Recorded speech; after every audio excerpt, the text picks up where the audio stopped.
नमस्कार, India voice देख रहे हैं आप और मैं हूं आपके साथ तुषार कुमार। तो वक्त हो चला है खबर दिन भर का। चलिए खबरों की शुरुआत करते हैं। कांग्रेस ने लोकसभा चुनाव के लिए 7 उम्मीदवारों की सूची जारी कर दी। आपको बता दें कि जिसमें बिहार में 5 सीटों पर उम्मीदवारों का ऐलान किया गया है। आपको बता दें कि जहां समस्तीपुरा से सनी हजारी को कांग्रेस ने प्रत्याशी बनाया है, तो वहीं मुजफ्फरनगर से अजय निषाद को, साथ ही महाराजागंज से अखिलेश प्रसाद को प्रत्याशी बनाया गया है। तो वहीं सासाराम से मनोज कुमार को, साथ ही कांग्रेस ने पंजाब में भी 2 सीटों पर उम्मीदवारों का ऐलान कर दिया।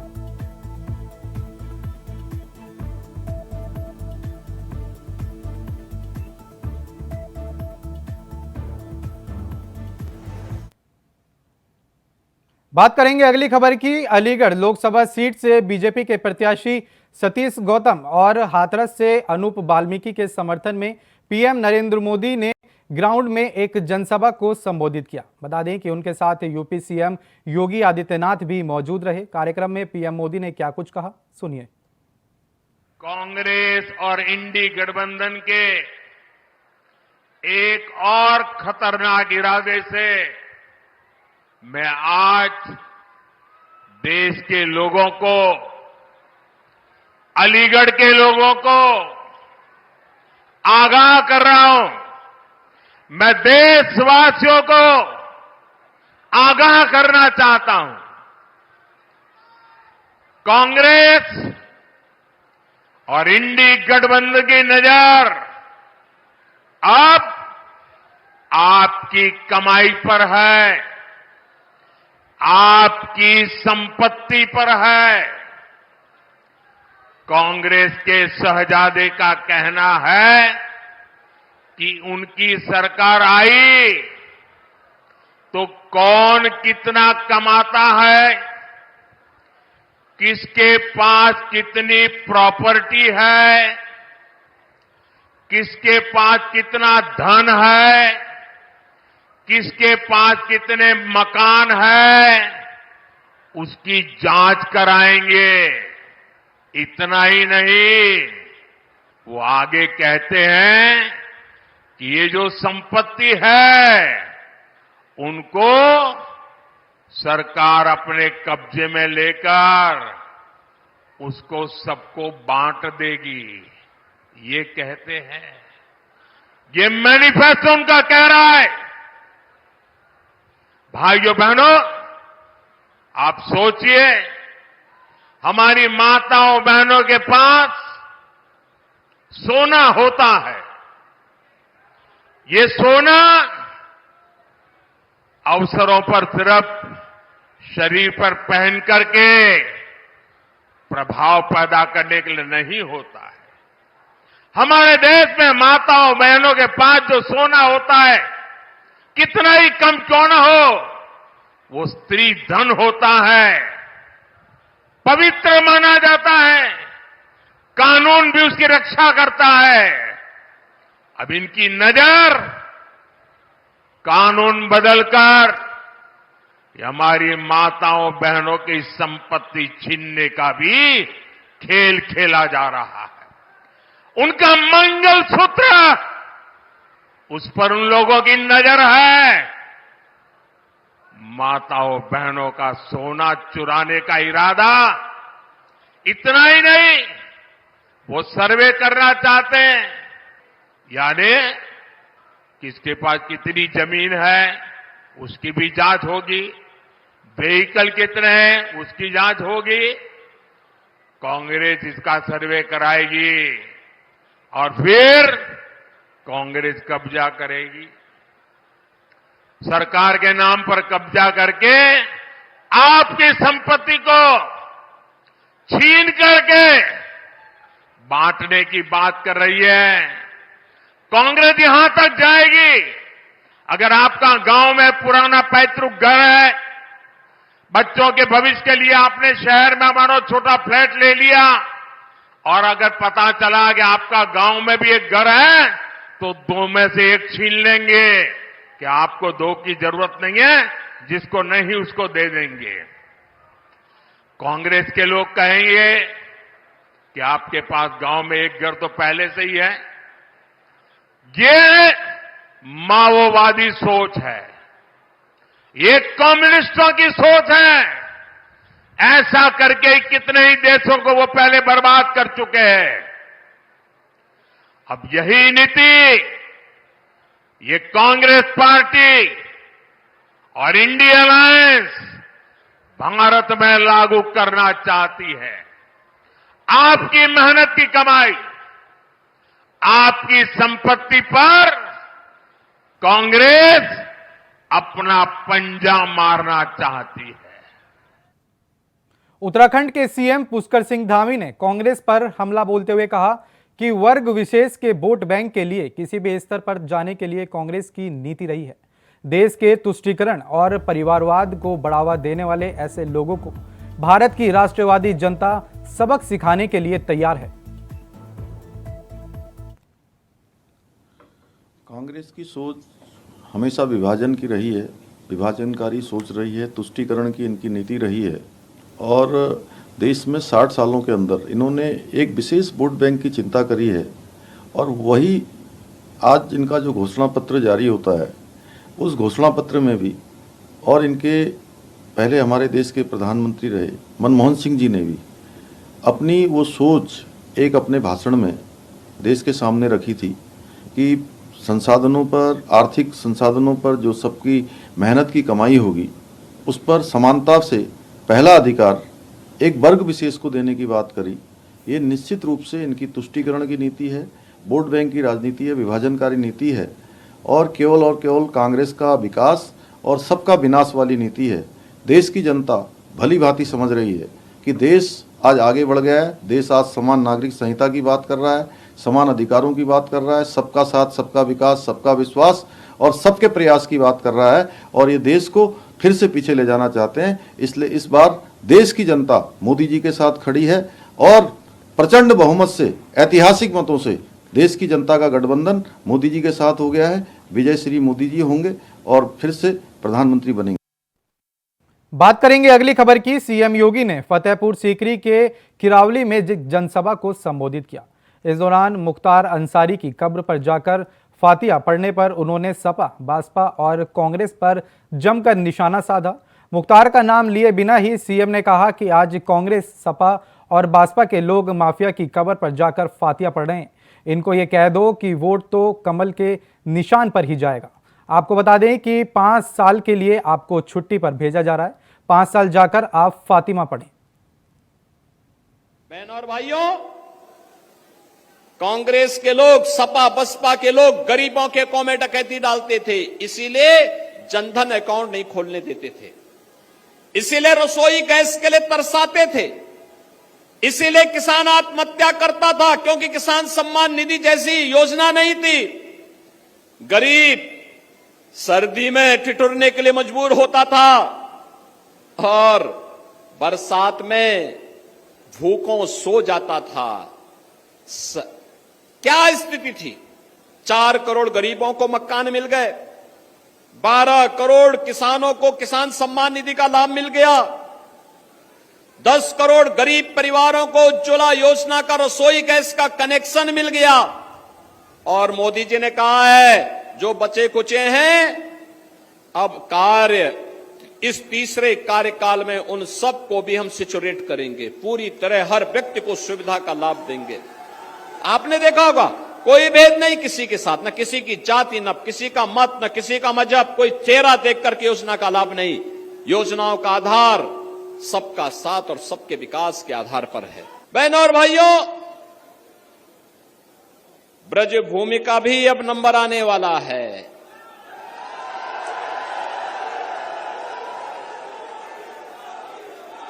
अयोध्या और काशी ने अपने लक्ष्यों को प्राप्त कर लिया है, अब तो बारी आप ही की है। अब विकास के लिए आपको कहीं कोई तरसाने की हिम्मत नहीं कर पाएगा, क्योंकि अब तो आगरा में भी आपका अपना एयरपोर्ट बन रहा है।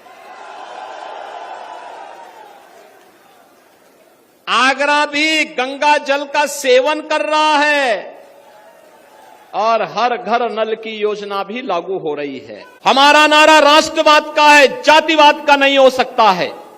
जातिवाद के नाम पर बांटने वाले लोग देश को कमजोर करना चाहते हैं। देश को कमजोर करने वाले जो जाति के नाम पर और परिवार के नाम पर सामाजिक ताने बाने को छिन्न भिन्न करना चाहते हैं, ये देश को कमजोर करने वाले लोग हैं। इन लोगों से सावधान रहिए। और मैं फिर आपसे कहूंगा कि माफिया और अपराधी के साथ, देखो अयोध्या में रामलला का भी दर्शन करवा रहे हैं, तो माफिया और अपराधी का राम नाम सत्य है भी करवा रहे हैं। दोनों काम एक साथ चल रहा है। और ये जो अद्भुत संजोग है इसलिए है क्योंकि भारतीय जनता पार्टी की सरकार है। आपका दायित्व बनता है, आपका दायित्व बनता है, अगर आप विरासत का सम्मान करते हैं तो जिन लोगों ने राम और कृष्ण पर प्रश्न खड़े किए थे, आज उनको वोट के लिए तरसा दीजिए। एक भी वोट नहीं मिलेगा उनको। जिन्होंने विकास की योजनाओं के लिए आपको तरसाया था, जिन्होंने गंगा जल के लिए आपको तरसाया था, उनको वोट के लिए तरसा दीजिए। कह दीजिए भाई नहीं, जब आपको मौका मिला तब तो आपने कुछ किया नहीं। जब मौका मिला, ये माफिया और अपराधी को अपने गले का हार बना करके प्रदेश के व्यापारी और बेटी की सुरक्षा में सेंध लगा रहे थे ये लोग। कांग्रेस और सपा और बसपा, देख रहे हैं ये सभी लोग माफिया की कब्र में जाकर के फतिया पड़ रहे हैं। इनको बोल दीजिए ये चुनाव से अच्छा वक्त नहीं। इनको बोलो कि जाओ, वोट तो कमल निशान को जाएगा। तुम लोगों को 5 साल की छुट्टी दे रहे हैं, फतिया पड़ो खूब। और इसीलिए हम लोग आए हैं आपसे कहने के लिए, बहनों और भाइयों, मोदी जी का तीसरा कार्यकाल भारत को आत्मनिर्भर भारत और विकसित भारत बनाएगा। विकसित भारत के लिए वोट भाजपा को चाहिए। आत्मनिर्भर भारत के लिए भाजपा को वोट चाहिए। हर नौजवान के चेहरे पर खुशहाली लाने के लिए, हर बेटी को सुरक्षा और स्वावलंबन के मार्ग पर आगे बढ़ाने के लिए, भारत को दुनिया की एक ताकत बनाने के लिए भारतीय जनता पार्टी को आपका आशीर्वाद चाहिए, आपका समर्थन चाहिए। बहनों और भाई, फिलहाल समय हो चला एक छोटे से ब्रेक का, फौरन लौट रहे हैं। तो ब्रेक के बाद एक बार फिर से स्वागत है आपका। चलिए खबरों का सिलसिला आगे बढ़ाते हैं। मेरठ हापुड़ लोकसभा सीट पर बीजेपी उम्मीदवार अरुण गोविल के समर्थन में आज धारावाहिक रामायण के उनके सह कलाकारों ने चुनाव प्रचार किया। आपको बता दें कि इस दौरान इंडिया वॉइस के संवाददाता सादिक खान ने खास बातचीत की सीता का किरदार निभाने वाली दीपिका खिचलिया से। सुनिए। रामायण के राम अरुण गोविल जिन्हें मेरठ से भाजपा ने प्रत्याशी बनाया, आज रामायण की पूरी टीम के साथ मेरठ में रोड शो करते हुए नजर आ रहे हैं। साफ तौर पर आप देख सकते हैं कि किस तरह से रामायण की पूरी टीम, यानी रामायण के राम अरुण गोविल, लक्ष्मण, सीता यहाँ रोड शो करते हुए अरुण गोविल के लिए साफ तौर पर नजर आ रहे हैं। आप साफ देख सकते हैं कि किस तरह से यहाँ पर ये पूरी तरह से रोड शो करते हुए नजर आ रहे हैं और पूरी टीम यहाँ चुनाव प्रचार करते हुए नजर आ रही है। आप देख सकते हैं कि सीता, राम और लक्ष्मण मेरठ में अरुण गोविल के लिए यहाँ प्रचार करते हुए नजर आ रहे हैं। आतिशबाजी का माहौल, हम सीता से कुछ जानेंगे कि किस तरह से वो चुनाव प्रचार करते हैं।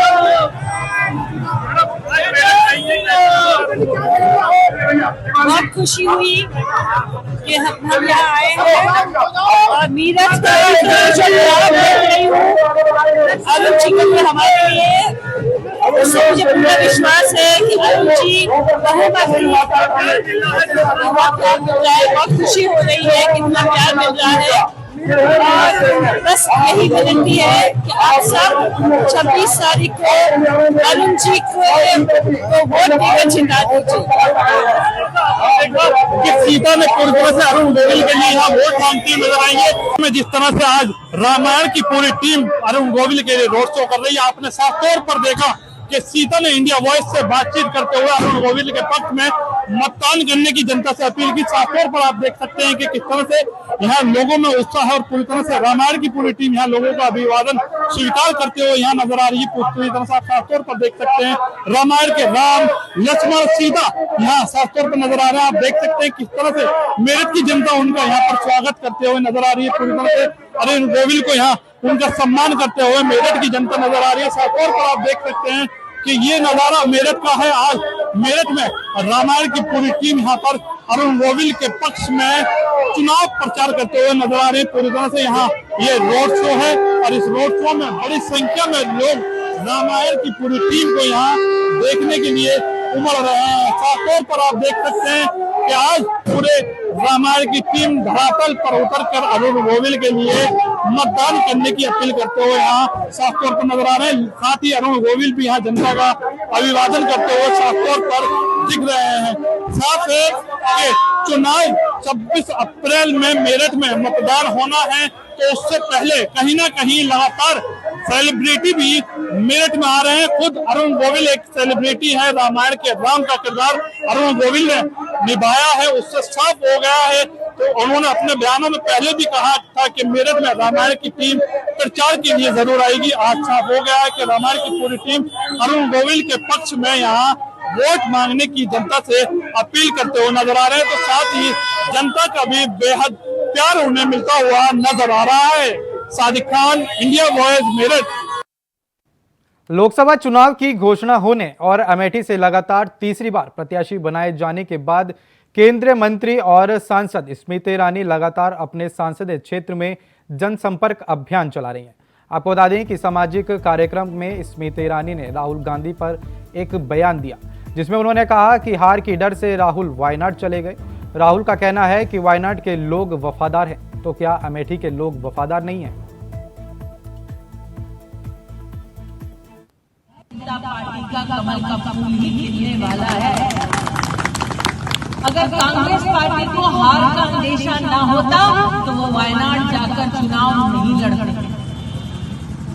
चुनाव लड़ा तो ठीक, लेकिन वायनाड जाकर ये घोषित कर दिया कि अब वायनाड ही उनका परिवार है और वायनाड के लोग ज्यादा वफादार हैं।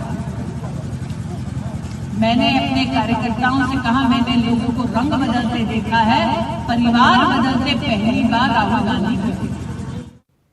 बात करेंगे अगली खबर की। सपा नेता शिवपाल यादव फर्रुखाबाद पहुंचे। बता दें कि शिवपाल ने सपा लोकसभा कार्यालय का उद्घाटन किया, जिसके बाद उन्होंने जनसभा को संबोधित किया, जिसमें उन्होंने कहा कि बीजेपी चुनाव हार रही है, पहले चरण में हम लोग चुनाव जीत रहे हैं।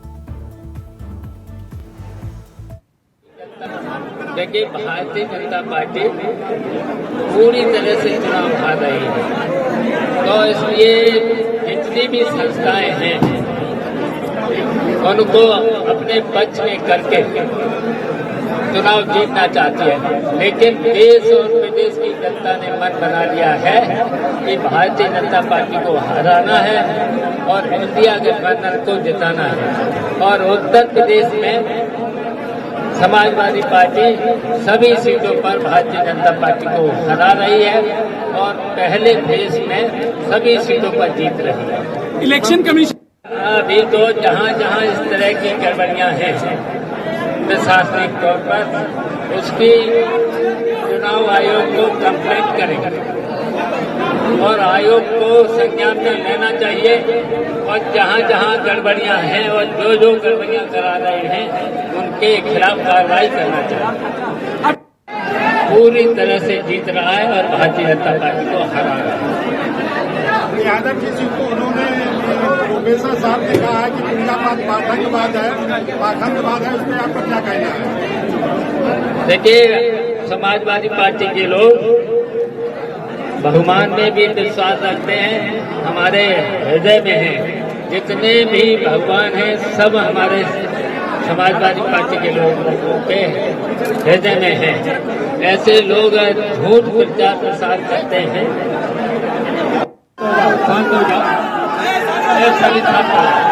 देखिए, भारतीय जनता पार्टी पहले देश में बुरी तरह से हारी है, तो इसलिए हताशा में है और बौखला गए हैं भारतीय जनता पार्टी और भारतीय जनता पार्टी के नेता, और पूरी तरह से हारी है।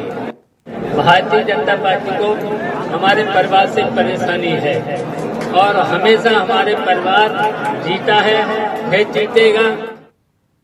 बात करेंगे अगली खबर की, तो खबर मिर्जापुर से है, जहां सपा प्रत्याशी राजेंद्र एस बिंद ने प्रशासन पर गंभीर आरोप लगाते हुए मिर्जापुर सांसद अनुप्रिया पटेल पर जमकर निशाना साधा। आपको बता दें कि राजेंद्र एस बिंद ने कहा कि उन्होंने अपना कार्यालय भरूहना में के पास खोलना चाहा, लेकिन प्रशासन के पास ये कहकर कार्यालय खोलने से ये मना कर दिया कि कार्यालय पुलिस बूथ से 200 मीटर के अंदर है। तो वहीं सपा जिला अध्यक्ष देवी प्रसाद चौधरी ने प्रशासन पर आरोप लगाते हुए कहा कि सत्ता पक्ष के दबाव में आकर कार्यालय खोलने की अनुमति नहीं दी गई। पटेल नहीं चाहते कि हमारा कार्यालय खुले, क्योंकि अनुप्रिया पटेल हार रही है। हमारा कार्यालय तहसीलदार के मौजूदगी में हमने उसको मापा, वहां से 227 मीटर पर हमारा कार्यालय है। और मैं आपको बता दूं कि जो अनुप्रिया पटेल का कार्यालय हो करीब 50 मीटर पर है। तो मैं उनको अनुमति है और हमको अनुमति नहीं है।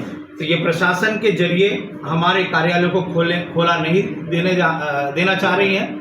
तो मैं जनता को भी बताना चाहता हूँ कि हम लड़ेंगे, मजबूती से लड़ेंगे, इनको हराएंगे।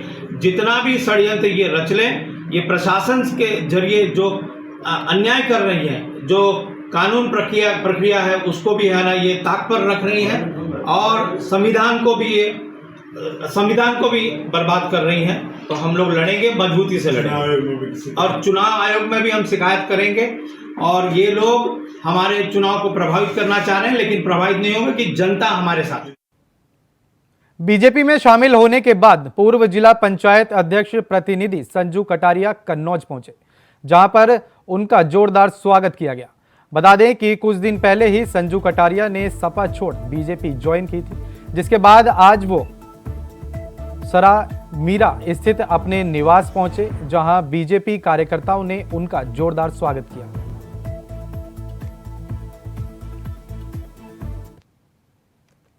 खबर रायबरेली से है, जहां दबंगों को पुलिस का बेखौफ है। आपको बता दें कि पुलिस चौकी के पास दबंगों ने युवक की बेरहमी से पिटाई की, जिसके बाद दबंग युवक को मारने की हालत को छोड़कर फरार हो गए। तो वहीं मारपीट की सूचना मिलने के बाद भी पुलिस मौके पर नहीं पहुंची। तभी आसपास के लोगों ने घायल युवक को गंभीर हालत में जिला हॉस्पिटल में भर्ती कराया। साथ ही आपको बता दें कि यह घटना शहर कोतवाली क्षेत्र के तिरुपुला चौकी के पास की बताई जा रही है।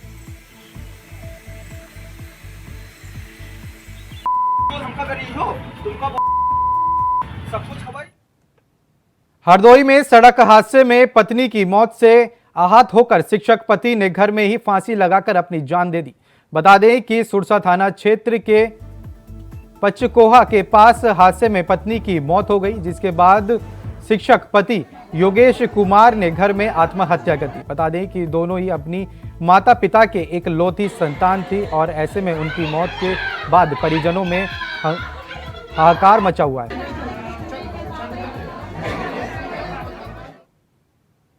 फिलहाल के लिए खबर दिन भर में इतना ही। देश और दुनिया की तमाम बड़ी खबरों को जानने के लिए बने रहें इंडिया वॉइस के साथ। नमस्कार।